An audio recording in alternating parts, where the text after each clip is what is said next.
हाँ तो नमस्कार दोस्तों, आज हम इस वीडियो में आप लोगों को बताने वाले हैं कि मैथ के कौन कौन से चैप्टर आपके लिए बहुत ही ज़्यादा इंपॉर्टेंट है और किस चैप्टर से कितना ऑब्जेक्टिव क्वेश्चन कितना सब्जेक्टिव क्वेश्चन पूछा जाता है। आज हम इस वीडियो में आपको बताने वाले हैं, क्योंकि दोस्तों देखा जाए तो आपके एनसीईआरटी मैथ में पूरे मैथ के 15 चैप्टर हैं और इस 15 चैप्टर को पढ़ने के लिए आपके पास पूरे 1 साल का समय होता है। लेकिन दोस्तों अभी फिलहाल आप लोगों के पास तो उतना समय नहीं है, लेकिन फिर भी दोस्तों अगर आप मैथ में अच्छा स्कोर करना चाहते हो, 90 नंबर 95 नंबर तक लाना चाहते हो मैथ में इतने कम समय में, तो बस जो मैं चैप्टर का नाम बता रहा हूँ उसको ध्यान से पढ़ना, क्योंकि दोस्तों ये चैप्टर बहुत इजी है और इसी सब चैप्टर से आपके एग्जाम में बहुत ही ज़्यादा सब्जेक्टिव और ऑब्जेक्टिव क्वेश्चन पूछा जाता है। ठीक है ना।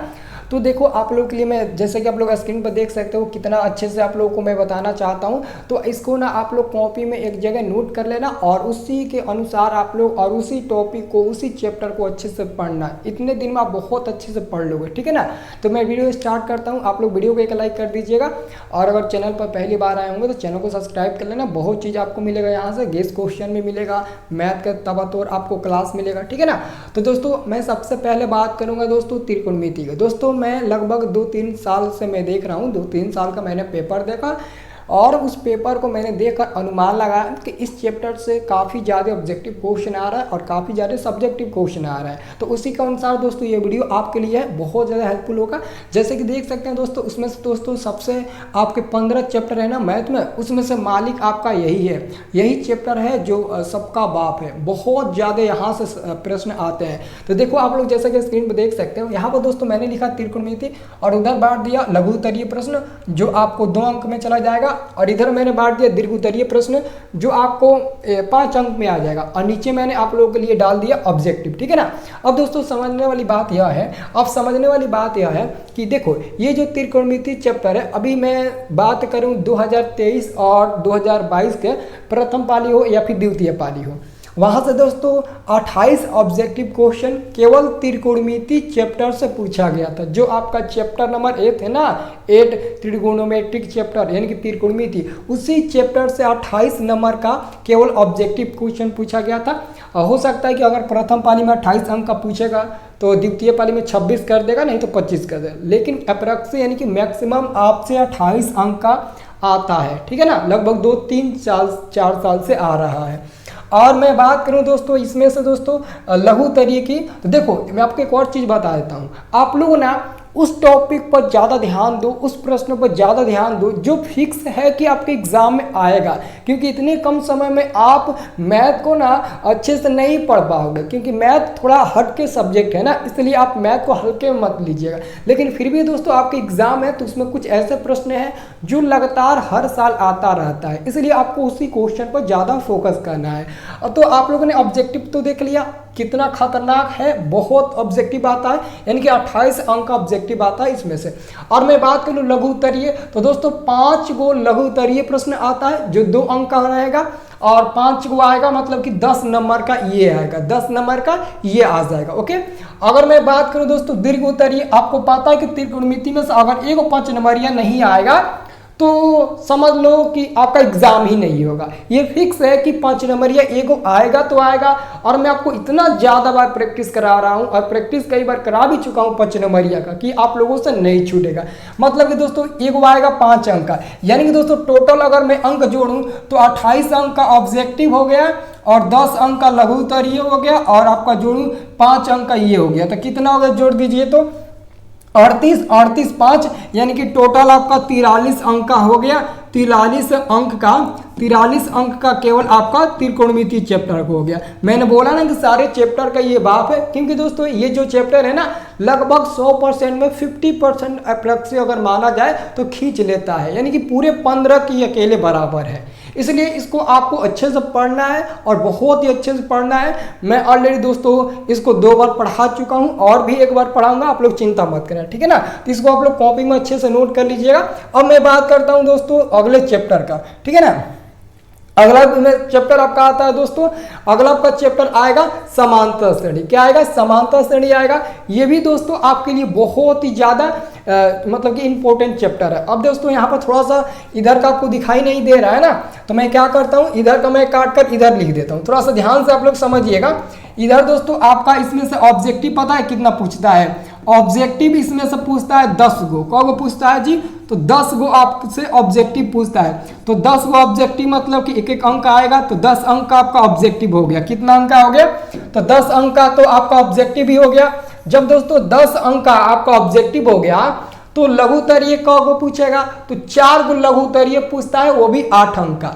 और आपको समांतर श्रेणी से 5 नंबर वाला क्वेश्चन असंभव ही है, मतलब कि 5 से 6% ही चांस होता है आना, लेकिन दोस्तों एक तरफ से मांगो तो असंभव है। 5 नंबर वाला क्वेश्चन यहाँ से नहीं आता है, तो ये आपके लिए बहुत ही अच्छी बात है कि यहाँ से अगर हम 8 अंक का सब्जेक्टिव क्वेश्चन ले लेते हैं और 10 अंक का हम ले लेते हैं समांतर श्रेणी का ऑब्जेक्टिव क्वेश्चन, 10 नहीं आएगा तो 8 आएगा, और इधर 8 आएगा तो उधर 5 को बढ़ा देगा।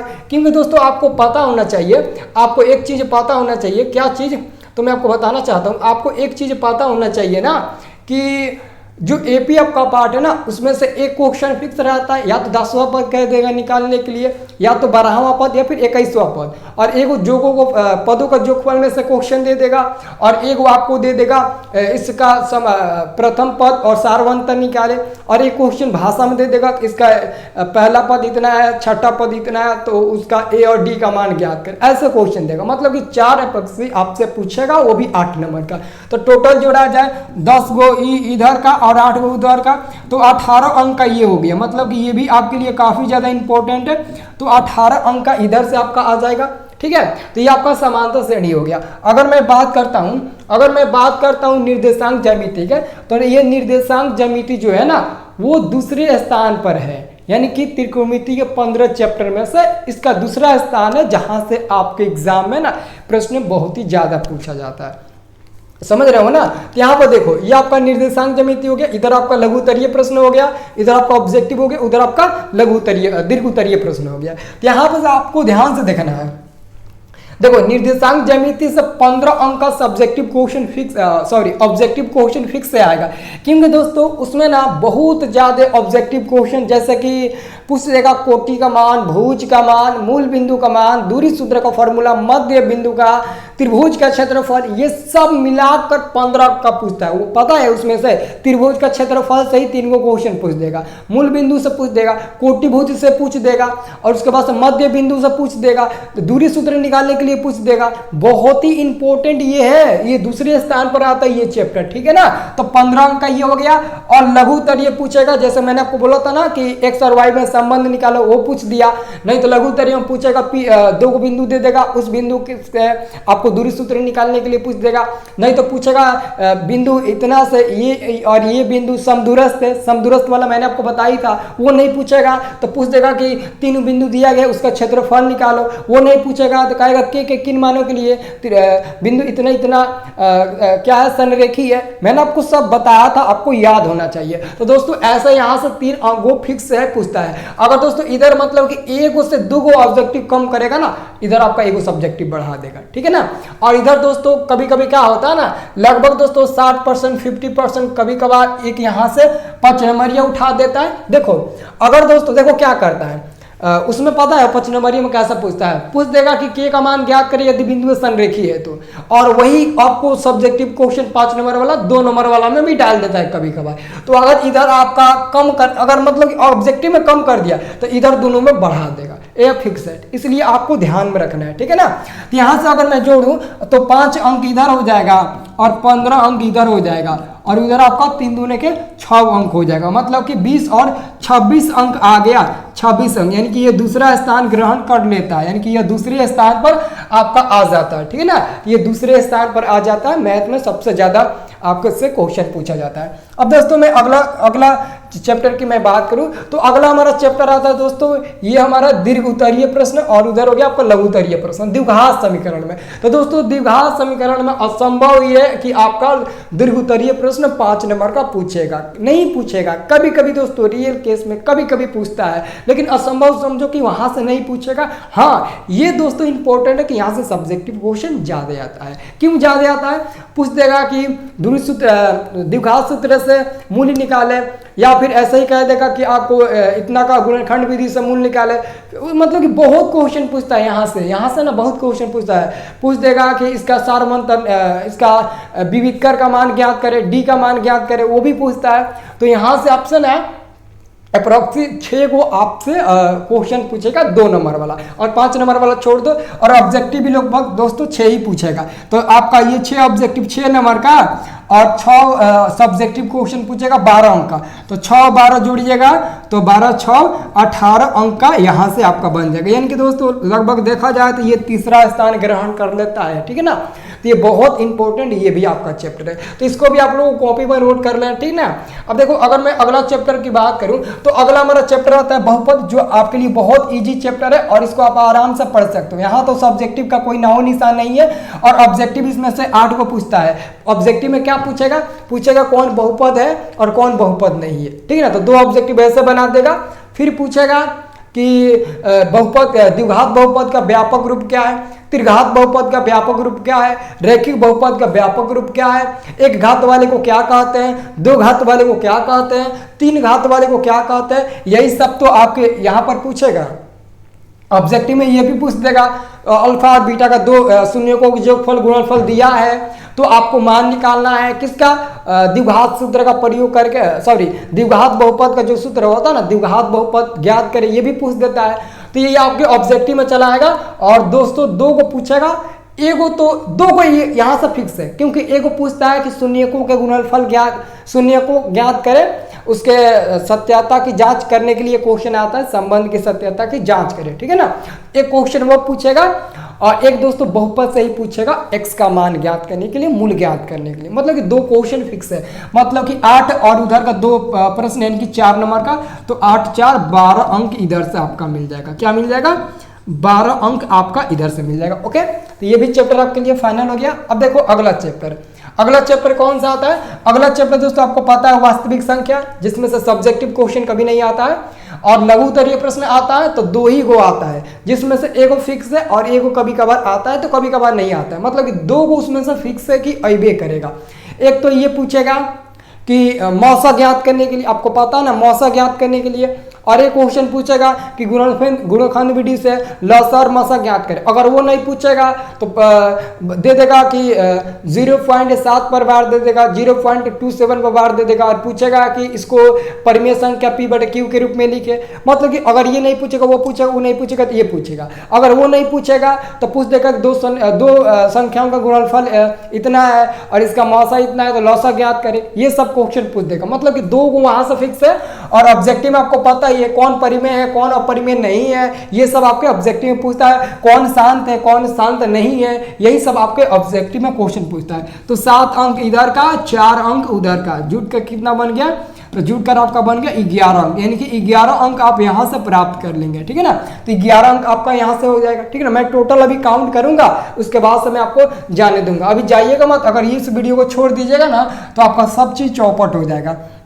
अब देखिए अगला आपका चैप्टर आता है सांख्यिकी। ये भी काफी लंबा चैप्टर है, क्योंकि सांख्यिकी में आपका बहुलक भी है, माध्य भी है और माध्यिका भी है, इसलिए थोड़ा सा ये लंबा चैप्टर है। और ये भी चैप्टर आपके लिए बहुत इजी है, बहुत ज्यादा इजी है। देखो आप लोग आप लोग ना तीर का निशाना नहीं लगाते हो, आप मेन जगह पर तीर का निशाना लगाओगे ना तो कभी आपका कम नंबर नहीं आएगा। जैसे कि दोस्तों ये आपका सांख्यिकी है, तो सांख्यिकी में दोस्तों दीर्घ उत्तरीय, लघु उत्तरीय, ऑब्जेक्टिव सब आता है। अब 10 गो इसमें से ऑब्जेक्टिव आता है। अब कहोगे कि सर जी 10 गो कहां से ऑब्जेक्टिव आता है। बाबू मैंने आपको बताया था ना, अगर संख्या में देगा बहुलक निकालने के लिए तो ज्यादा संख्या वाले को देखना। माध्य पूछेगा तो देखो एक तो आपको बहुलक से पूछेगा क्वेश्चन, एक नहीं 2 पूछेगा, ठीक है ना। और माध्य से 2 क्वेश्चन पूछेगा, फिर कहेगा AB का वर्ग अंतराल बताओ, फिर कहेगा AB का वर्ग चिन्ह बताओ, उसकी लंबाई बताओ, ये सब क्वेश्चन आता है। फिर पूछेगा इसका माध्यिका क्या है, इसका अधिकतम बारंबारता क्या है, ये सब क्वेश्चन आपको ऑब्जेक्टिव में डाल देगा सांख्यिकी में, ये तो फिक्स है, ठीक है ना। तो 10 अंक आ जाएगा। और दीर्घ उत्तरीय दोस्तों अभी 2 सालों से ना दीर्घ उत्तरीय में एक क्वेश्चन आ रहा है, ठीक है ना। दीर्घ उत्तरीय में एक क्वेश्चन आ रहा है जिसमें या तो बहुलक निकालना होगा, या तो माध्य निकालना होगा, या तो बहुलक निकालना होगा। लेकिन अप्रोक्सीमेट ज्यादा बहुलक और माध्य ही देता है, माध्यिका बहुत कम देता है। तो माध्य और बहुलक ये निकालना आप लोग जरूर सीख जाना, जबकि उसमें से मैं एक बता चुका हूँ, माध्य निकालना बता चुका हूँ, ठीक है ना। तो दोस्तों वो आपका हो गया। और इधर आपका लघु उत्तरीय में एक आ गया। देखो मैं आपको बता देना चाहता हूँ, देखो लघु उत्तरीय में एक ही मैंने क्यों बताया, अगर दोस्तों इधर आपका इधर अगर आपका एक भी ऑब्जेक्टिव कम करेगा दो, तो इधर फटाक से दो को उत्तरीय लघु उत्तरीय में डाल देगा। अगर दोस्तों मैं मानता हूं कि अगर कभी बाई चांस कभी कभी लघु उत्तरीय नहीं पूछता एक भी, अगर एक भी लघु उत्तरीय नहीं पूछेगा ना, तो इधर पता है क्या करेगा, दो क्वेश्चन डाल देगा। 5 नंबर का होगा दोनों क्वेश्चन, लेकिन एगो 3 नंबर का होगा और एगो प्लस में 2 नंबर का होगा, तो डाल देगा। ऐसे ही मैंने इसको एक एक कर दिया, ठीक है ना। तो ये आपका कितना अंक हो गया, ये आपका 10 अंक का हो गया, और ये आपका कितना हो गया, 2 अंक हो गया, और ये आपका कितना हो गया, 5 अंक, यानी कि 15 2 17 अंक आपका यहाँ से हो जाएगा। कितना हो जाएगा, तो 17 अंक, ठीक है ना। तो ये आपके लिए 17 अंक हो गया, ठीक है। अब मैं अगर मैं अगला की बात करूं, 2 चर वाले रैखिक समीकरण, तो ये भी इंपॉर्टेंट है क्योंकि यहाँ से सब्जेक्टिव क्वेश्चन 5 नंबर में आते हैं, ठीक है ना। तो देखो 2 चर वाले रैखिक समीकरण में आपसे ऑब्जेक्टिव में मात्र 5 अंक का ही पूछा जाएगा, 5 6 4 कभी कभी 7 पूछेगा तो इधर एक कम कर देगा, लेकिन अप्रोक्सी आप लोग याद रखो 5 पूछेगा, ठीक है ना। और इसमें से 5 का पूछेगा, आपको मैंने सारा रूल बताया था अनंत हल के लिए, एक हल के लिए और अपरिमित रूप से कोई हल नहीं होगा, इसके लिए मैंने तीनों के लिए शर्तें बताया था। उसी शर्त में से सारे क्वेश्चन पूछा जाएगा, बाहर से एक भी नहीं पूछा जाएगा, ठीक है ना। मतलब कि 5 अंक, और आपको पता है लघु उत्तरीय में 3 अंक आता है, ठीक है ना, 3 अंक आता है, 3 को क्वेश्चन आता है। एक तो फिक्स है, या तो प्रतिस्थापन विधि, विलोपन विधि, नहीं तो वज्र गुणन विधि आपसे पूछ देगा। मतलब इसमें से एक सब्जेक्टिव क्वेश्चन फिक्स है, और बाकी का दोस्तों 3 को सब्जेक्टिव क्वेश्चन पूछेगा कि मतलब कि समीकरण इतना इतना का अद्वितीय हल है तो के का मान ज्ञात करें, समीकरण इतना इतना का अनंत हल है तो के का मान ज्ञात करें, समीकरण इतना इतना का कोई हल नहीं है तो के का मान ज्ञात करें।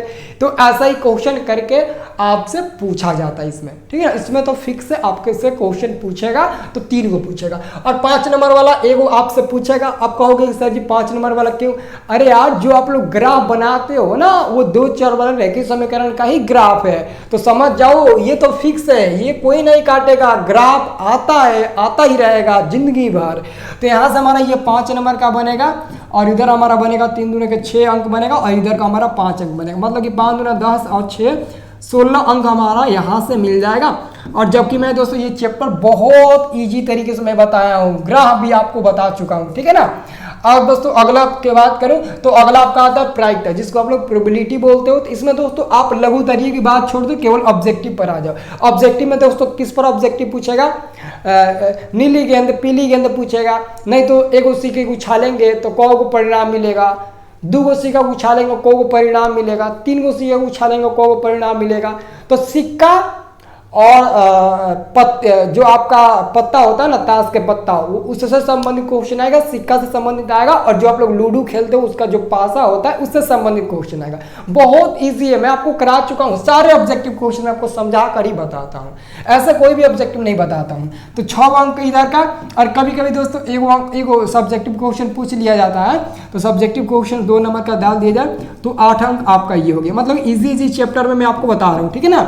और एक आपका लास्टवा चैप्टर है, बस यही चैप्टर आप लोग पढ़ लेना, ठीक है ना। ये लास्टवा चैप्टर काफी इंपॉर्टेंट है। इसमें दोस्तों बहुत लड़के फंस जाते हैं, बहुत लोगों को नहीं समझ में आता है, लेकिन कोशिश करना कि इसको भी अच्छे से पढ़ लिया जाए, ताकि यहाँ से हमारा सब्जेक्टिव और जो ऑब्जेक्टिव होता है ना वो क्लियर हो जाए। यहाँ से वृत्तों से संबंधित क्षेत्रफल, यहाँ से दोस्तों एक फिक्स होता है आपका 5 नंबरिया, और यहाँ से 2 3 को फिक्स रहता है आपका लघु उत्तरीय पूछेगा। तो इसके ऊपर डिपेंड करेगा, अगर इधर कम करेगा उधर बढ़ा देगा, उधर बढ़ाएगा तो इधर कम कर देगा, ठीक है ना।